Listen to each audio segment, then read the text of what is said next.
ஆமா, அந்த 3rd ஃப்ளோர்ல அன்னைக்கு ஒரு நாள் ஏதோ சத்தம் கேட்டுச்சு. நான் அந்த டோரை ஓபன் பண்ண ட்ரை பண்ணதுக்கு அவங்க எவ்வளவு சண்டை போட்டாங்க. அது நான் தான் போதை ஊசி போட்டு 20 வருஷமா. போதை ஊசி போட்டாங்களா? 20 வருஷமா ரூம்ல அடைச்சு வச்சிருந்தாங்களா? யாரு? முத்துலட்சுமி.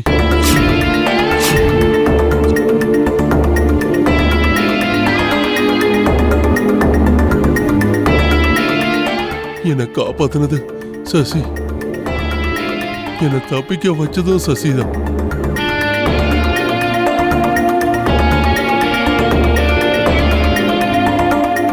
சார், கொஞ்சம் கடை வரைக்கும் போயிட்டு வந்துடுறேன்.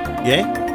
இல்ல, எங்க அப்பா ஊர்ல இருந்து வந்திருக்காரு, ஃபோன் பண்ணாரு, அதான் போய் பார்த்துட்டு வந்துடலான்னு. ஏண்டி, அவரை இங்க வர சொல்ல வேண்டியதானே? இல்ல மேம், அவருக்கு சரியா இந்த வீட்டு அட்ரஸ்லாம் தெரியாது, அதான் நானே போய் பார்த்துட்டு வந்துடலான்னு. சரி, போயிட்டு சீக்கிரம் வா போ. இதோ இப்போ வந்துடுறேன் மேம். பத்ரி,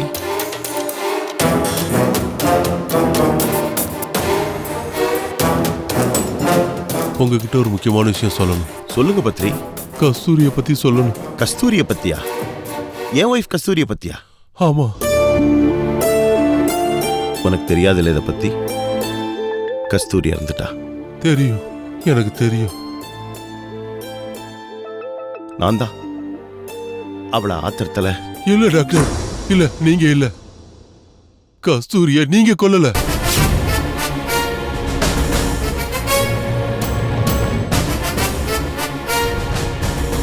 யாரு கொண்டாங்கன்னு என்கிட்ட ஆதாரம் இருக்கு.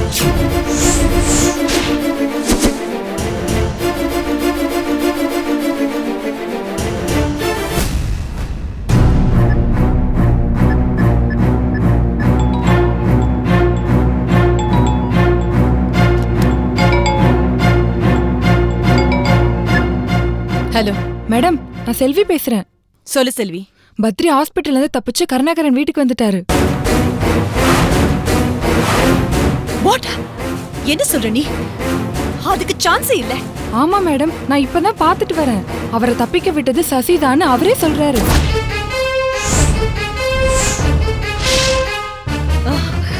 நீ சொல்லு செல்வி. மேடம், அத சொல்லதான் மேடம் நான் இப்ப வெளியே ஓடி வந்தேன். நீங்க தான் கடத்தி வச்சிருந்தீங்கன்னு பத்ரி சொல்லிட்டாரு. ஆனா அவங்க என்ன பேசிட்டு இருக்காங்கன்றது எனக்கு தெரியாது. சரி, நீ கொஞ்சம் கவனமா பாத்துக்க. அங்க என்ன நடக்குதுன்னு எனக்கு இன்ஃபர்மேஷன் கொடுத்துக்கிட்டே இரு. சரி மேடம், கண்டிப்பா. ஏய், எனக்கு துரோகம் பண்ற? ஏய், புடி அவளை. ஏய்,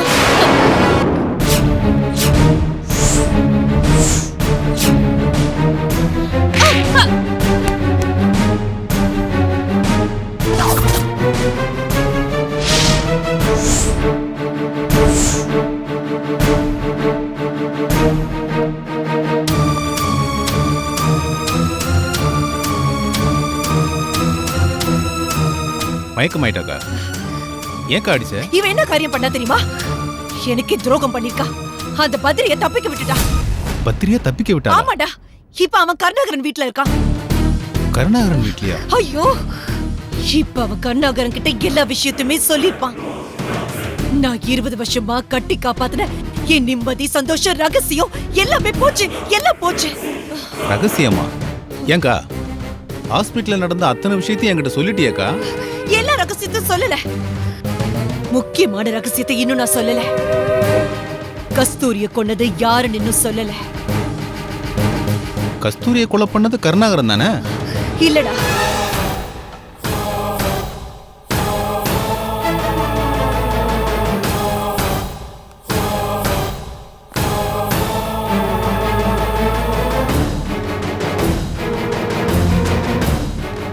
வேற யாருக்கா? நான்தான். ஆமாடா. 20 வருஷத்துக்கு முன்னாடி அந்த கஸ்தூரிய நான் தான் கொன்னேன்.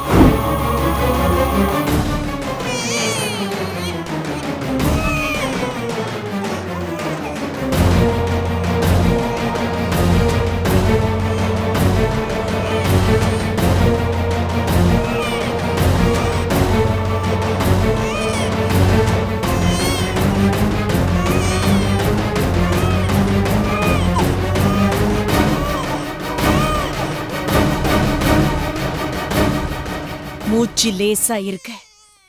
புருஷன் கிட்ட பேயடி வாங்கறதுக்கு அப்புறமும் உயிரை விடமாட்டேன்னு அடம் பிடிக்கிற? உன்னை எமலோக அனுப்புறதுக்கு தாண்டி நான் வந்திருக்கேன். ஸ்னேகா செல்லம், அழாதீங்க. சரி சரி, அழாத. ஒரு நிமிஷம் இரு. இது பாத்தீங்களா, இதுதான் விஷ மருந்து. உன் கண்ணு முன்னாடியே உன் அம்மா இப்ப சாக போறா. எத்தனை பேருக்கு இது பாக்கி கிடைக்கும் சொல்லு? ஏண்டி கஸ்தூரி, அன்னைக்கு என்ன சொன்ன? ஒரு டாக்டரா இருந்துகிட்டு ஒரு குழந்தை எப்படி ஹேண்டில் பண்ண தெரியலன்னு எனக்கு சொன்னல? நீ இவ்ளோ பெரிய பொம்பளையா இருக்கியே, உன்னை எப்படி ஹேண்டில் பண்றேன்னு பாக்குறியா? உனக்கு ஊசி போடுற பாக்கியத்தை அந்த கடவுளா பார்த்து எனக்கு கொடுத்திருக்காரு. எனக்கு சரியா ஊசி போட தெரியும்னு இப்ப வந்து ஒத்துக்க ப்ளீஸ். அடடடடா ஸ்னேகா குட்டி, அம்மா சாக போறான்னு உனக்கு தெரிஞ்சு போச்சா? ஐயோ, ஒரு ரத்தம் துடிக்குதா? அடடா, என்ன ஒரு சென்டிமெண்ட். உங்க அம்மா கதை இந்த ஊசில முடிய போகுது, பாத்துட்டே.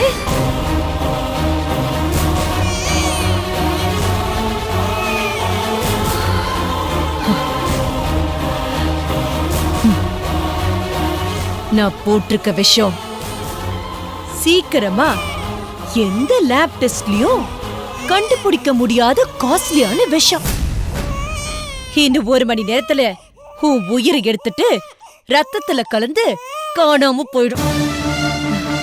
எதுக்கும் தேவைப்படும்னு ஃபாரின்ல இருந்து இந்த இன்ஜெக்ஷனை எப்போ நான் வாங்கி வச்சிருந்தேன். அழறியா? நல்ல அழு. சத்தம் பத்தல, நல்ல அழு. வீடே அதிர்ற மாதிரி சத்தம் போட்டு அழு. விஷம் அதோட வேலையை செய்யட்டும், நீ உன்னோட வேலையை செய். நான் போய் என்னோட வேலையை செய்யற கஸ்தூரி. என்னையா ஹாஸ்பிட்டல் விட்டு வெளியே அமிச்ச? என்னோட ஸ்ட்ரென்த் என்னன்னு இப்ப தெரிஞ்சுக்கிட்டியா? நான் உன்னை இந்த உலகத்தை விட்டே அனுப்பிக்கிட்டு இருக்கேன். குட் பை கஸ்தூரி.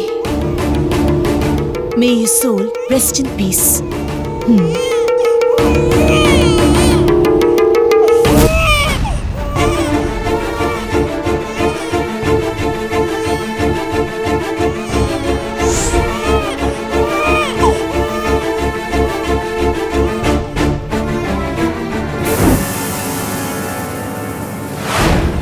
என்னக்கா இப்படி ஒரு காரியத்தை பண்ணிருக்க?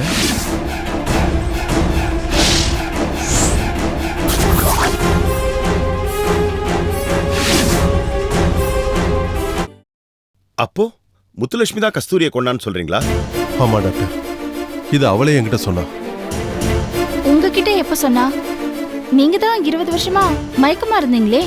கருணாகரனுக்கும் கஸ்தூரிக்கு சண்டை வந்தேன். கஸ்தூரிய டாக்டர் மொரட்டத்தனமா அடிச்சுட்டு திரும்பி கூட பார்க்காம கார் எடுத்துட்டு போயிட்டாரு. கஸ்தூரி அதுல மயங்கி விழுந்துட்டா. ஆனா டாக்டர் அடிச்சதால கஸ்தூரி சாகல. அவளுக்கு மூச்சு இருந்தது, உடம்புல உயிரும் இருந்துச்சு. கார்ல வெளியே போன டாக்டர் கோவத்துல காரை மனம் போன போக்குல ஓட்டிட்டு போயிருக்காரு. 1 மணி நேரம் கழிச்சு கோவெல்லாம் தணிஞ்சதுக்கு அப்புறமா ஹாஸ்பிட்டல்ல இருக்கிற எனக்கு போன் பண்ணி நடந்த விஷயம் எல்லாத்தையுமே சொன்னாரு.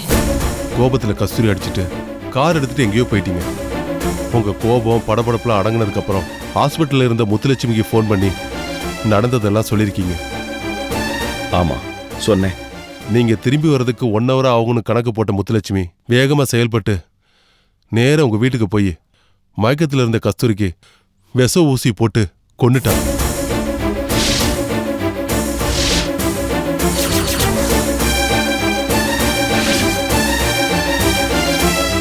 கருணாகரன் 1 hour கழிச்சு ஹாஸ்பிட்டலுக்கு வந்தப்ப நான் ஒண்ணுமே தெரியாத மாதிரி நடிச்சேன். கருணாகரன் வீட்டுக்கு போறதுக்கே பயந்தாரு.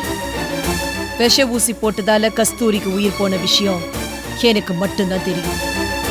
நான் நல்லவ மாதிரி நடிச்சு டாக்டரை சமாதானப்படுத்தி அவர் வீட்டுக்கு கூட்டு போனேன். அங்க கஸ்தூரி இறந்து கிடந்தா. நீங்களும் முத்துலட்சுமி வீட்டுக்கு வந்தப்ப கஸ்தூரி இறந்திருந்தாங்க. அது முத்துலட்சுமி போட்ட விச ஊசியாலன்னு உங்களுக்கு தெரியாது. நீங்க ஆத்திரத்துல அரைஞ்சதால தான் கஸ்தூரி இறந்து போயிட்டு தான் நீங்க நினைச்சீங்க. அந்த குற்ற உணர்ச்சியில நீங்களே கொலைப்பழியை ஒத்துக்கிட்டு 20 வருஷம் ஜெயில் தண்டனை அனுபவிச்சிட்டீங்க.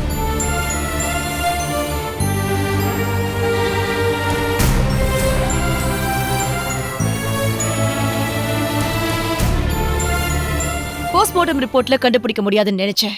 ஆனா பாய்சனோட மினிமம் ட்ரேசஸ் இருந்தது. அதனால போஸ்ட்மார்ட்டம் பண்ண டாக்டரை நான் பணம் கொடுத்து சரி பண்ணிட்டேன். ஆனா அவன் காசை வாங்கிக்கிட்டு அவனோட குடிபோதையில பத்ரி கிட்ட மட்டும் எல்லா உண்மையும் உளறிட்டான். அதனாலதான் ஹாஸ்பிட்டல்ல ரொம்ப சின்சியரா இருந்த டாக்டர் பத்ரிக்கு என் மேல சந்தேகம் வந்துருச்சு. போஸ்ட்மார்ட்டம் பண்ண டாக்டர் என்கிட்ட எல்லாத்தையும் உளறிட்டான்.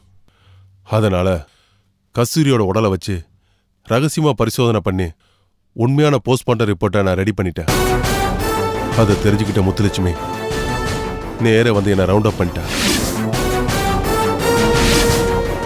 இப்படிலாம் நடக்கும்னு தெரிஞ்சுதான் நான் ஏற்கனவே நீங்க கொடுத்த பர்சனல் டைரி, கஸ்தூரியோட போஸ்ட்மார்ட்டம் ரிப்போர்ட் எல்லாத்தையும் பத்திரமா நான் ஒரு இடத்துல மறைச்சு வச்சிருந்தேன். அந்த டைரி, அந்த போஸ்ட்மார்ட்டம் ரிப்போர்ட்டை கேட்டு முத்துலட்சுமியை நான் பயமுறுத்தினேன். அப்போதான் எங்களுக்குள்ள வாக்குவாதம் வந்துச்சு. ஆமா, நான் தான் ஃபாரின்லேருந்து வர வச்ச விச ஊசி போட்டு கொன்னேன். ஒரு நாளைக்கு எனக்கு என்ன பண்ண முடியும்? இதனால கருணாகரனுக்கு தூக்கு கிடைக்கும், எனக்கு ஹாஸ்பிட்டல் கிடைக்கும்னு எல்லா உண்மையும் அப்பதான் அவ என்கிட்ட சொன்னான். பத்ரி கிட்ட கருணாகரனுடைய பர்சனல் டைரியும் கஸ்தூரியோட ஒரிஜினல் போஸ்ட்மார்ட்டம் ரிப்போர்ட்டும் இருந்துச்சு. அதை ஒளிச்சு வச்சுக்கிட்டு பத்ரி தரமாட்டன் பிடிவாதம் பிடிச்சான். அதனாலதான் அவனை அடிச்சு உதச்சு தனி ரூம்ல அடைச்சு வச்சிருந்தேன். அவனுக்கு ஏதாவது ஆபத்து ஏற்பட்டாலோ, அவன் இறந்து போயிட்டான்ற தகவல் கிடைச்சாலோ உடனே அந்த ரகசிய டாக்குமெண்ட்ஸ் எல்லாம் கோர்ட்ல ஒப்படைக்கணும்னு அவன் ரகசிய ஏற்பாடு பண்ணிருந்தான். அதனாலதான் அவனை கொலை பண்ணாம இத்தனை வருஷம் உயிரோட அடைச்சு வச்சிருந்தேன். என்னைக்காவது ஒரு நாள் பத்ரி என்கிட்ட அந்த டைரியையும் போஸ்ட்மார்ட்டம் ரிப்போர்ட்டையும் ஒப்படைச்சிருவான். அத வாங்கிக்கிட்டு அவனை கொண்டுடலான்னு நினைச்சேன். அதுக்குள்ள இந்த நம்பிக்கை துரோகி சசி அவனை தப்பிக்க விட்டான். அவன் யார சந்திக்க கூடாதோ அவங்கள சந்திச்சுட்டான். எதை சொல்லக்கூடாதோ இந்நேரத்துக்கு நிச்சயமா சொல்லி இருப்பான். அதுக்கு ஆதாரமா அந்த போஸ்ட்மார்ட்டம் ரிப்போர்ட்டையும் கொடுத்திருப்பான். கஸ்தூரிய தான் கொல்லல, நான் தான் கொன்னேன்னு இந்நேரத்துக்கு கருணாகரனுக்கு தெரிஞ்சிருக்கும். அந்த பத்திரிய கொன்னுரு நீ எத்தனை முறை சொல்லியிருப்போம் உங்ககிட்ட, நீ அதை கேட்கல. இப்ப பாரு, நீ விதைச்சது உனக்கே வினையாயிருக்கு. ஏய், கொஞ்சம் நிறுத்துறியா? நான் இப்ப உன்கிட்ட அட்வைஸ் கேட்கல. கருணாகரனுக்கு தெரியக்கூடாத உண்மையெல்லாம் தெரிஞ்சு போச்சு. இனிமே அந்த ஆளு ரொம்ப வயலண்டா என் பக்கம் ரியாக்ட் பண்ண ஆரம்பிச்சிருவா. எனக்கு என்ன வேணாலும் பண்ணலாம்னு நினைச்சிட்டு இருப்பான். அந்த ஆளு கிட்ட இருந்து எப்படி என்னடா காப்பாத்திக்கிறது? அதுக்கு முதல்ல நீ ஐடியா சொல்லு. மத்தது எல்லாமே அப்புறமா பாத்துக்கலாம். முதல்ல அந்த பத்திரிய தூக்கணுக்கா. பத்ரி நம்ம தூக்கி என்ன பிரயோஜனம்? அவனை தூக்குறது வேஸ்டா என்ன பொறுத்த வரைக்கும். என்னக்கா உளர்ற நீ? உண்மை கருணாகரனுக்கு தெரிஞ்சாலும் அவர் பத்திரிய கூப்பிட்டு வந்து கோர்ட்ல நிறுத்தி சாட்சி ஆக்கணும்க்கா. அப்பதாக்கா இந்த கேஸே எடுபடும். ஆமா, பத்திரிய தூக்கிட்டா சாட்சியே இல்லாம போயிடும். அந்த கருணாகரனால உன்னை திட்டதான் முடியுமே தவிர சட்டப்படி தண்டனை வாங்கி தர முடியாதுக்கா. சரிடா, பாதையாவது பண்ணு, நமக்கு நேரம் இல்ல. சரி, இவளை என்ன பண்றது?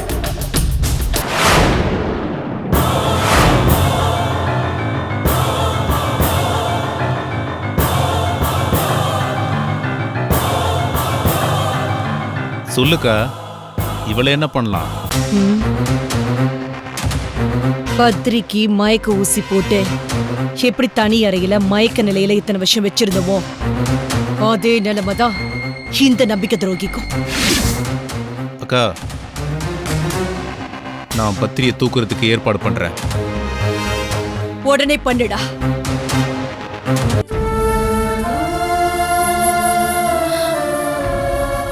அண்ணே, நீ அண்ணிய கொல்லல அண்ணே. நீ நிரபராதி அண்ணே. அந்த கடவுள் கண்ணை திறந்துட்டாருண்ணே. ஆமாம்மா, நான் 20 வருஷம் ஆயுள் தண்டனை அனுபவிச்சேன். கஸ்தூரிய கொன்னவேங்கிற பழி இன்னும் என் மேல இருந்துகிட்டு இருக்கு. இப்ப அந்த கொலைப்பழி நீங்க போதுமா? நெஞ்சு மேல பெரிய பாறாங்கல்ல இறக்கி வச்ச மாதிரி இருந்தது. இனிமே என்னை யாரும் கொலகார டாக்டர்னு சொல்ல மாட்டாங்கல்லம்மா. முக்கியமா என் பொண்ணு கொலகார அப்ப எங்க அம்மாவை கொண்டவன்னு இனிமே சொல்ல மாட்டா இல்லம்மா.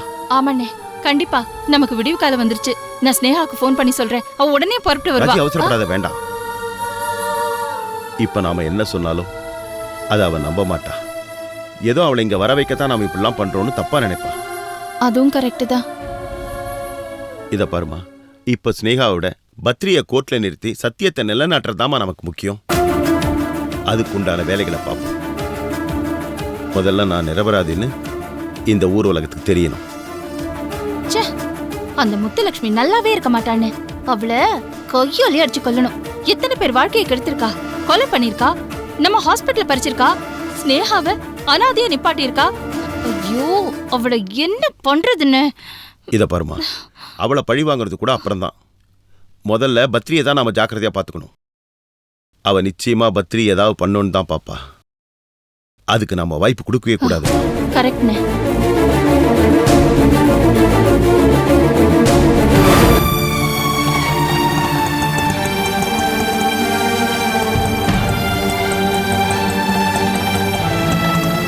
மாமா, பிரியாக்கு எப்படி இருக்கு மாமா?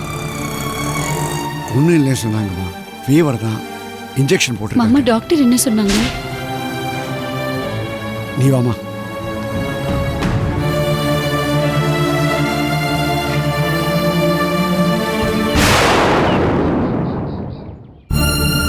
என்னங்க டாக்டர் என்னங்க சொன்னாங்க?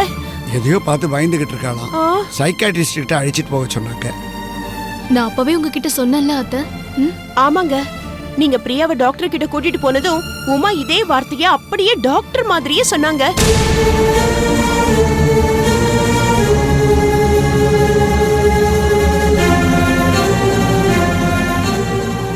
வா பிரியா. பிரியா, ஏண்டி உன்னை பார்த்தா இந்த ஊரே பயப்படுது. நீ யார பார்த்துடி பயந்த?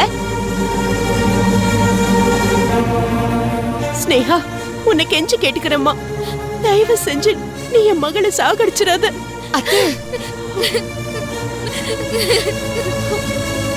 பாத்தீங்களா, உமா சொல்றது சரிதான். எப்படி அழுகுற பாருங்க. என்னமோ பெருசா நடந்திருக்குங்க. இவங்கதான் நம்ம கிட்ட இருந்து மறைக்கிறாங்க. என்ன அத்தை, இப்படி ஒரு வார்த்தையை சொல்லிட்டீங்க? நிஜமாதான் சொல்றேன். இவ எங்கேயோ போனா நீ தேடி கூட்டிட்டு வந்த. ஆனா நீ கூட்டிட்டு வந்ததுல இருந்து இவ பேய் அரைஞ்ச மாதிரி இருக்கா. இவ எதை பார்த்தா இவளை நீ எங்க இருந்து கூட்டிட்டு வந்த? ஒண்ணுமே புரியலையே. அத்தை, நான் தான் சொன்னேனே, கார் ஆக்சிடென்ட். ஆக்சிடென்ட் பண்ண காரையே இந்த இடத்துக்கு ரிப்பேர் பண்ணிருப்பாங்க. பிரியா இன்னும் சரியாகல. நீங்க கொஞ்சம் பேசாம இருக்கீங்களா? என்ன மாமா, இவங்க படிக்க என்னென்னமோ பேசிட்டு இருக்காங்க, நீங்க எதுவுமே கேட்காம இருக்கீங்க. அண்ணியை திட்டாதீங்க, எனக்கு ஒண்ணுமே இல்ல, நான் சரி ஆயிடுவேன். இத நீ சொல்ற விதமே சரியில்லையேடி. என்னடி ஆச்சு உனக்கு? சொல்லிதான் தொலைய. அப்பா, டாக்டர் என்னப்பா சொன்னாரு? அதை விட முக்கியமான விஷயம், பிரியா எதையோ பார்த்து பயந்திருக்கா, பெரிய மன அழுத்தத்துல இருக்கான்னு டாக்டர் சொல்லியிருக்காரு. எல்லாத்துக்கும் காரணம் ஸ்னேகான்னு உமா சொல்றா. ஸ்னேகா என்னடான்னா என்ன நடந்துச்சுன்னு ஒண்ணுமே சொல்ல மாட்டேங்கிறா. எல்லாருமா சேர்ந்து என் பொண்ணை கொன்னுடுவாங்க போல் இருக்குடா. என்ன அத்தை, நீங்க திரும்ப திரும்ப அதையே சொல்றீங்க? நான் இவளை கொல்லல, காப்பாத்தி கூட்டிட்டு வந்திருக்கேன். எப்படி? யார்கிட்ட இருந்து? நீங்க கொஞ்சம் வாய் மூடுறீங்களா? இன்னொரு வார்த்தை பேசுனீங்க அப்புறம் நான் பேச வேண்டி வரும். நல்லா இருக்காது, சொல்லிட்டேன். என்ன உன் வாயை திறந்தா என்ன நடக்கும்? அண்ணி வருத்தப்படுவாங்களா? என்ன ஸ்னேகா நடக்குது? ஏதாவது என்கிட்ட மறைக்கிறியா?